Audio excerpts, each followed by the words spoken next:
देलू ज्ञान सभे करेला पढ़ाई हो सरस्वती माई देलू जिंदगी बनाई सबके भगिया जगाई देख के आशीष देलू जीवन सजाई सबके घरे घरे आई हम करिले पूजाई तोहर मूर्ति ले आई साथे हम सब के चूजा भइल सरस्वती माई के पूजा भइल आए हाय सरस्वती माई के पूजा भइल आए हाय सरस्वती माई के पूजा भइल।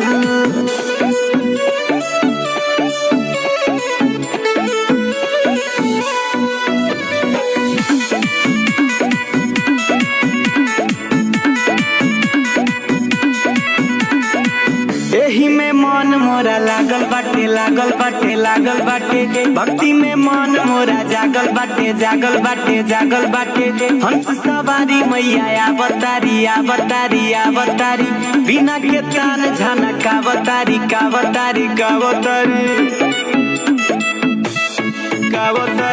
एही में मन मोरा लागल बाटे भक्ति में मन हमार जागल बाटे हंस सवारी मैया आवतारी आवतारी बिना के तान झनक कावतारी कावतारी भक्ति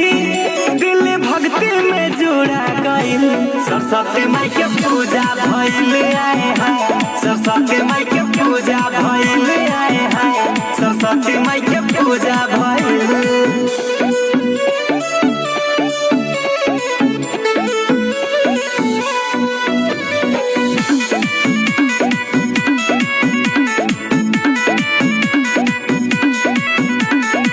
कोचिंग में चंदा कटाइल बा सभे पाँच सौ रखाइल बा फूल गुब्बारा सब सजतावे रविराज के भजन बजतावे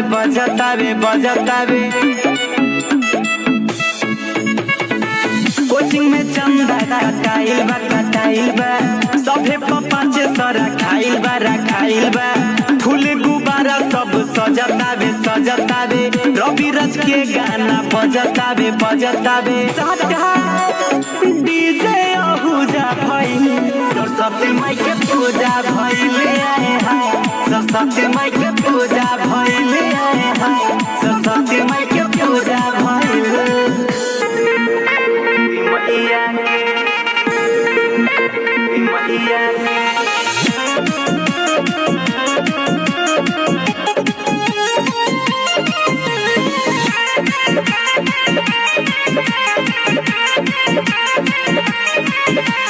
मैया पूजा करेले सरस्वती मैया के पूजा करेले सरस्वती मैया के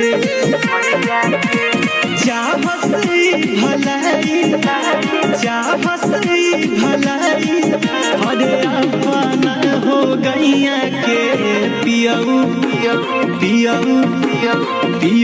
पूजा करेले सरस्वती मैया के पियऊ पूजा करेले सरस्वती मैया के।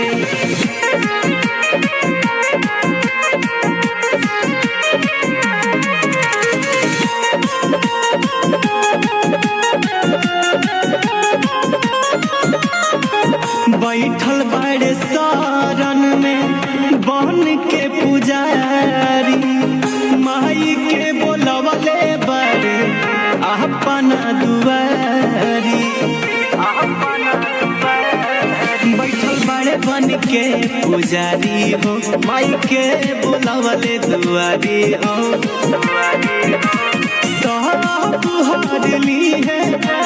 सब हारली है अरे दुख बोलैया के पियऊ पूजा करेले सरस्वती मैया के पियऊ पूजा करेले सरस्वती मैया के।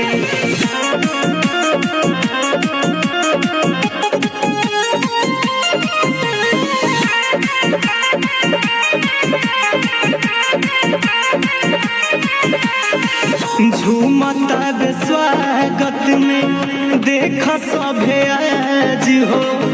गावेले भजनिया मिलके सुन रविराज हो झुमता दे सभे आज हो गावत भजन रविराज हो पहाड़ी लगई है मैया पहाड़ी लगई है मैया मझधार में फसल नैया के पियऊ पूजा करेले सरस्वती मैया के पियऊ पूजा करेले सरस्वती मैया के।